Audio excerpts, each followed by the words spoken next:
nós estamos com o ministro recém-impossado do Superior Tribunal de Justiça, Sidney Agostinho Benetti, ex-desembargador do Tribunal de Justiça do Estado de São Paulo e presidente honorário da União Internacional de Magistrados. E quase estava esquecendo de me dizer, ribeirão pretano também.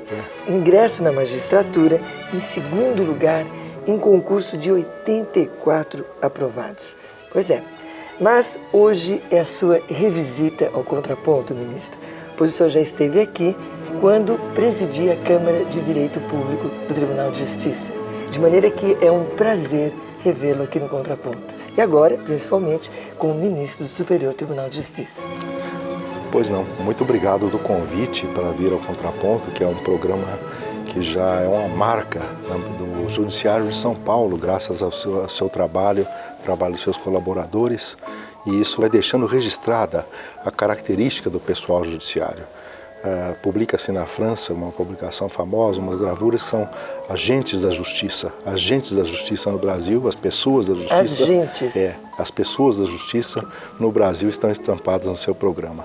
Tenho muita alegria e fico muito honrado de ser convidado pela segunda vez. Que bom ouvir isso, ministro. Bem, ministro, o senhor, como desembargador, atuou ou judicou inovando, né? Pelo que eu posso perceber. Sempre. Mas o senhor declarou também já estar cansado ou, no mínimo, já acostumado a ver os efeitos, entre aspas, novamente, perversos das boas intenções. Explique. Isso realmente é verdadeiro. Nós temos, isso ocorre nas reformas. Nós nos acostumamos com a ideia de que reforma é uma ideia de bem, que vai produzir um resultado sempre positivo, boas, sempre positivo. Mas a reforma pode dar um resultado negativo. Sempre me passa pela cabeça a questão da reforma quando nós fazemos na casa da gente. Fazemos a reforma, começamos lá com os pedreiros, com as pessoas fazendo, e em dado momento o sonho era maior do que a realidade. Exatamente. E nós vemos que a reforma não fica tão boa, mas fica assim mesmo. Sempre demora muito mais. E a maneira de todos irem embora, nós continuarmos com a nossa casa, que nós preferíamos que fosse antes, né? E assim ocorre também com as reformas do processo, com as reformas do sistema jurídico, a reforma das leis, os grandes reformadores da sociedade, com as reformas do governo, né? E no processo tivemos várias experiências, algumas oriundas de comissões de reforma de que eu participei e que eu vejo agora que o resultado acabou sendo um resultado pior. O senhor acha que as boas intenções realmente existem? Sim. Isso fiquei muito impressionado sempre nesta parte jurídica, na parte, vamos dizer, de andamento dos processos judiciários. Isso há um anseio nacional de que realmente o judiciário venha a decidir as questões com mais urgência e com melhor qualidade. Um anseio nacional de que realmente o judiciário venha a decidir as questões com mais urgência e com melhor qualidade. E pude ver isso, doutora Cacilda, de uma maneira muito interessante agora, enfrentando a nomeação para os tribunais superiores, quando tive de ter contato com integrantes da classe política, que evidentemente a nomeação é enviada uma lista tríplice para o executivo, e o executivo escolhe um dos 3 candidatos, de forma que é necessário que realmente a classe política conheça os candidatos, é assim na estrutura dos poderes judiciários do mundo todo, né? Na sabatina que me submeti no Senado, eu vi nos olhos dos senadores presentes, assim como que pessoas que pediam que nós dessemos diretrizes em que eles pudessem meditar para a melhoria da legislação processual brasileira, para a melhoria da organização judiciária brasileira, de tal maneira que houvesse soluções melhores dos problemas de justiça para o povo. Pois é, ministro, mas tem gente do alto escalão do Executivo dizendo que hoje não temos mais juízes, temos médicos togados. Procede, ministro. O que o senhor acha? Evidentemente é uma expressão, né? Uma expressão, as palavras são criadas para dar ênfase a algumas ideias e muitas vezes são ideias de momento. De uma certa maneira, suponho que isso tenha partido de algum integrante do órgão governamental, com problemas do Ministério da Saúde, Secretaria da Saúde, porque os juízes estão decidindo as questões de fornecimento de medicamentos, por exemplo, né? E isso interfere no orçamento público de maneira muito dura. E dói, né? Por amor do bolso. Para todas as partes. Mas aí, volto a dizer, é uma questão de uma lei que seja bem feita. Porque se há uma lei que estabeleça que o medicamento é o medicamento que deve deve ser fornecido ou não, aí vamos atender essa lei. Mas enquanto não há uma previsão absolutamente segura de quais são os medicamentos que devem ser fornecidos pelo governo, nós aplicamos a Constituição, e a Constituição diz que a saúde é direito de todo cidadão brasileiro, toda pessoa que se encontra no país, ainda que não seja um cidadão brasileiro com a nacionalidade, e de maneira que aplicamos a Constituição como texto direto. Se quiserem que a Constituição tenha uma aplicação mais restrita, de tal maneira que o juiz não seja médico, é só fazer uma lei nesse sentido. Até gostaria de não ser, que eu sou de Ribeirão Preto, e deixar de fazer a gloriosa Faculdade de Medicina de Ribeirão Preto, sendo Ribeirão Pretano, não é fácil. Não é. De forma que eu não queria realmente ser médico quando optei pelo direito. Eu já sei, sua opção teria sido literatura. Literatura não é? O senhor ainda continua com os livrinhos no bolso? Para onde o senhor vai, o senhor lê? Eu leio sempre. A vida se alimenta da literatura. A literatura fornece um substrato de uma outra realidade, que é a realidade que nós não temos naquele momento presente, seja a realidade abstrata que nós buscamos, do ideal de tantas coisas, e seja a realidade concreta que nós não conhecemos. Isso vem muito pela literatura e com grande influência para o direito. Será um ministro único com os livrinhos no bolso, né? Eu espero que, levando os livrinhos no bolso, sim, contanto mas... que os leia, não é mesmo? É verdade. Bem, o senhor foi um dos que decidiram, aliás, ineditamente, que o feto pode demandar judicialmente seus direitos, mesmo sem ter personalidade jurídica. Ministro, por que o nascituro e não a mãe? É uma questão altamente controvertida, embora tenha havido esta decisão do Tribunal de Justiça de São Paulo, numa turma que eu participei, devo dizer que a questão é uma questão ainda altamente polêmica e não foi enfrentada pelos tribunais superiores. Ali se tratava de um processo cujo relator era o eminente desembargador José Mário Cardinale, um desembargador de enorme experiência jurídica, e optou por essa diretriz para assegurar direitos naquele momento para aquela pessoa, que era um caso de gravidez, que a criança ia nascer. Então, foi proposta a ação em nome do feto, e havia uma urgência enorme de decidir esta matéria, de forma que o resultado acabou pesando muito para que se obtivesse seguisse esse sentido a decisão de já amparar de uma vez. Mas todo o direito civil clássico levaria a que essa ação fosse proposta pela mãe em garantia do nascituro. Fica a questão ainda para o futuro. Eu votei como terceiro juiz, seguindo a decisão do relatório do desembargador Cardinale, que me pareceu muito apropriado para o momento e que resolveu o problema imediato. Ela pode chegar As teses jurídicas pode chegar no futuro, e aí vamos examinar. As teses jurídicas são muito interessantes, mas em matéria de decisão de justiça, o que importa mais é fazer a justiça naquela questão. Há um escrito de Eduardo Couturi, que é um grande processualista uruguaio, que ele diz o seguinte: o jurista, existem uns tipos de juristas que, se eles tiverem duas portas, uma está escrita entrada para o céu e a outra porta escrita doutrina ou teoria de como entrar no céu, ele vai preferir a teoria de como entrar no céu e não entra no céu nunca. Nós preferimos chegar já à solução concreta, e nesse caso, se chegou à solução concreta, fico muito satisfeito. Muito bem. Bom, falemos de guerras um pouco, ministro. Afinal, o senhor tem vamos dizer assim, uma veia santa, porque tem Agostinho no nome. Eu até brinquei no senhor no primeiro programa. Mas o senhor acredita que as pessoas brigam por falta de religião ou por excesso de religião?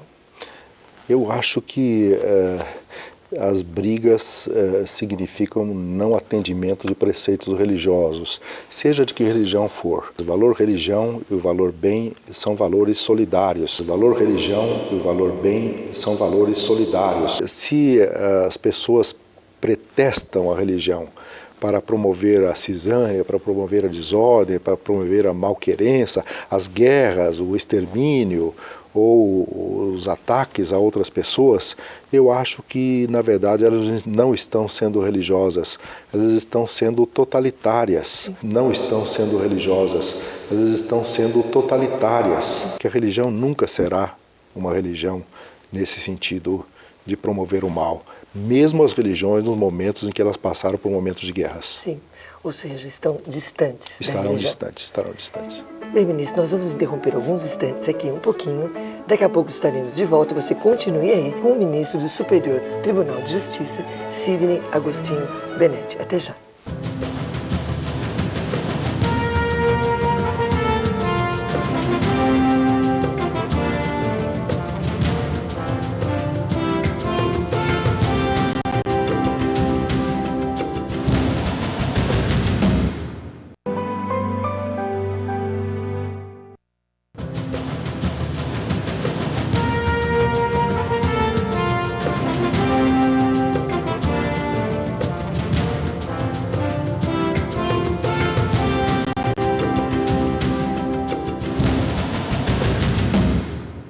Bem, de volta com o ministro do Superior Tribunal de Justiça, Sidney Agostinho Benetti. Ministro, uma dúvida.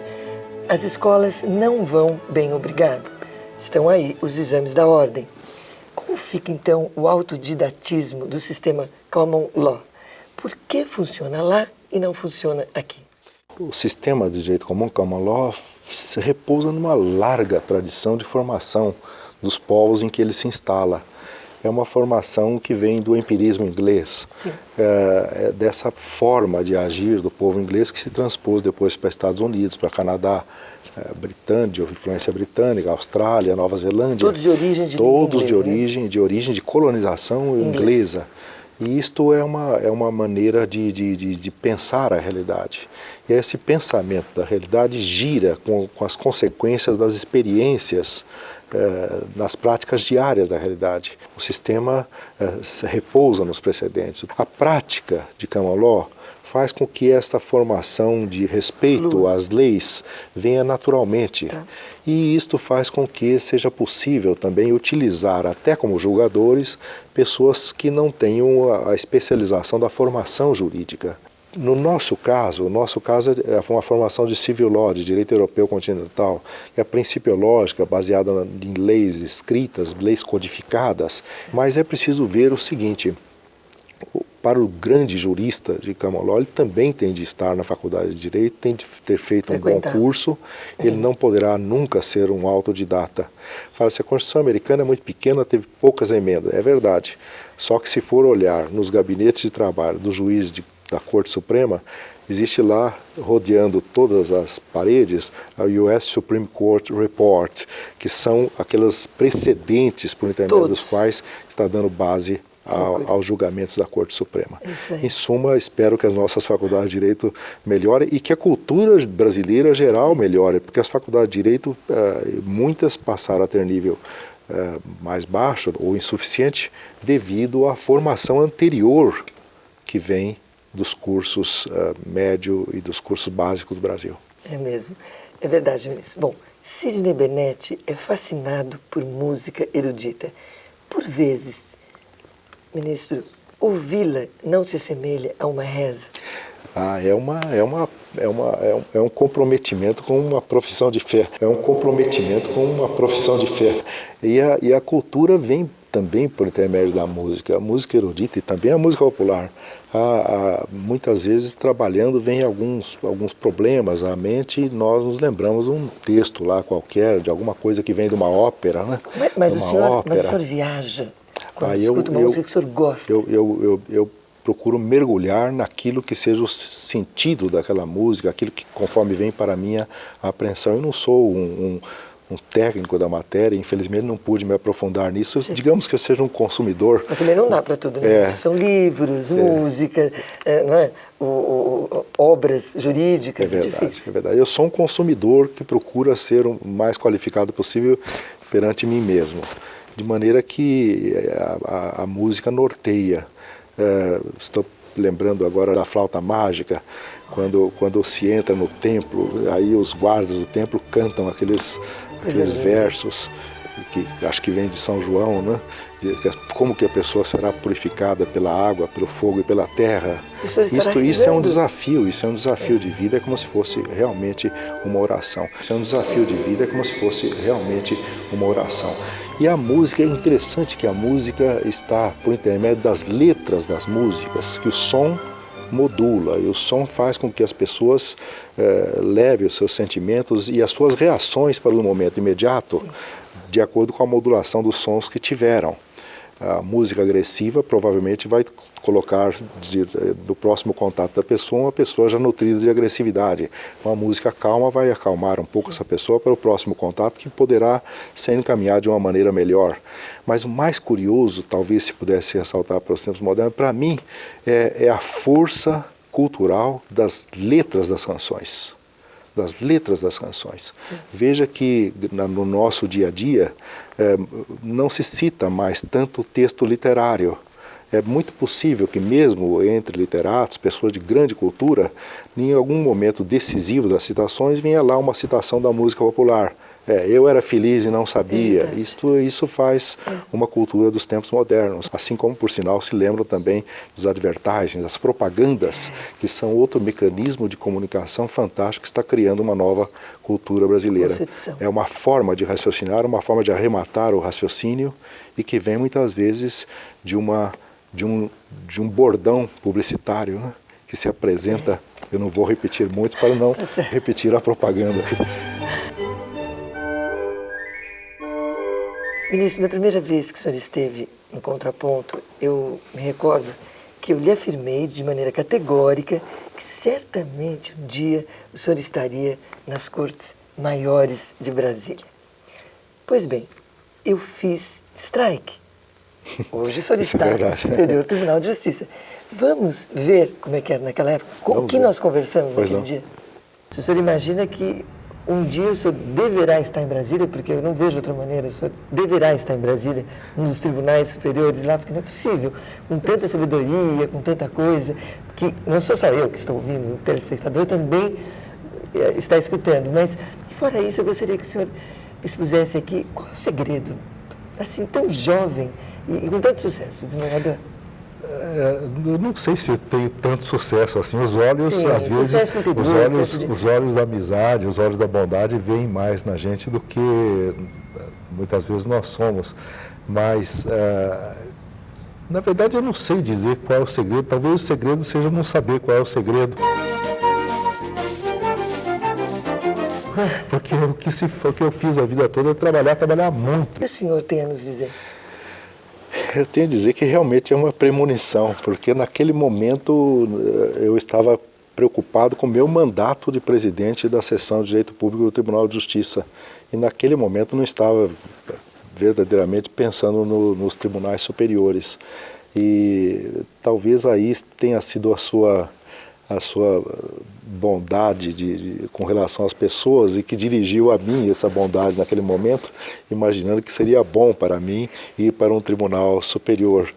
E agora, de qualquer maneira, isso é um sentimento interessante, essa sua premonição, porque as pessoas têm comprometimento com as outras. E no momento que se vê colocado numa disputa como essa para chegar a um tribunal superior, nós pensamos naqueles que acreditaram em nós. Sim. E cheguei, na ocasião, a pensar no seu programa, que várias vezes eu vi em casa na gravação também. Né? Então, várias vezes eu pensava nisso. Né? É o caso realmente de lutar para chegar a um tribunal, até porque pessoas acreditaram em mim, sim, como a senhora acreditou naquele programa. Mas sabe, ministro, eu acho assim, as pessoas realmente competentes não se veem em parte alguma, eu acho que os outros é que as enxergam, entendeu? Então, quer dizer, eu conversando com o senhor naquele dia, naquele programa que nós gravamos, eu pude perceber que o que este homem está fazendo hoje aqui em São Paulo, se deveria estar lá em Brasília. E foi de coração. Obrigado. Eu fico feliz. É um incentivo. Há uma passagem de Saint-Exupéry, que eu não sei se está no Correio Noturno, no voo, no Correio Sul, acho que é Correio Sul, e o voo noturno, e o avião, o comandante, a personagem principal se vê no meio do deserto, e ali, devido a uma pane do avião, não sabe para onde ir, então anda para lá, anda para cá, e dado momento resolve parar de andar, porque não adianta tentar nada, porque não chega lá. Mas ele pensa o seguinte, fala, não, eu não posso parar, porque nesse momento já se sabe que o meu avião caiu, que sofreu uma pane, que desapareceu, e todos os meus amigos, meus familiares, as pessoas que eu quero bem, que me querem bem, estão pensando que eu estou continuando e não que eu estou me entregando. De forma que é preciso prosseguir nesse momento, né? Não se pode dormir. E a senhora participou dessa comunidade que me impulsionou com esse seu, com essa sua premonição, vamos dizer assim, com o seu, que eu traduzi como incentivo naquele programa. Não foi incentivo. Mas, de qualquer maneira, o sonho se realizou, ministro. Mas as realizações, em verdade, virão daqui para frente. Quais são, para o ministro Sidney Bennett, os braços e os abraços desse imenso e realizado sonho? É um sonho de colaborar um pouco, que seja, para a melhoria do sistema de justiça. O sistema de justiça passa por um desafio enorme no Brasil e no mundo. O fenômeno não é só brasileiro. Sim. De descoberta de novos caminhos, de descoberta de maneiras de fazer justiça mais rápida, com melhor qualidade, que são coisas interligadas, de diminuir esses números astronômicos de julgamentos que nós temos de realizar, o que faz com que a qualidade da justiça seja muito deficiente, deveria ser melhor, nós deveríamos poder nos dedicar mais a cada um dos processos para chegar a uma solução melhor para os casos. E esses números precisam ser diminuídos. Esse é um dos desafios, uma das coisas que eu gostaria de vir a enfrentar. Se eu pudesse dar um pouco de colaboração, de mudança sistemática da organização judiciária, do tipo de processo brasileiro, isso eu me daria por muito satisfeito. Numa sessão de julgamento, julgamos 300 processos, né? Eu fico pensando, se fosse jornais para ler, 300, se nós tivéssemos que ler 300 jornais, chegar para a sessão de julgamento sabendo de cor aqueles 300 jornais que lemos, ou se fosse revistinhas de histórias em quadrinhos infantis, né? Ainda assim. Como que nós poderíamos estar senhores daquela situação para fazer um grande julgamento, entrando em todos os detalhes? Como que nós poderíamos estar senhores daquela situação para fazer um grande julgamento, entrando em todos os detalhes?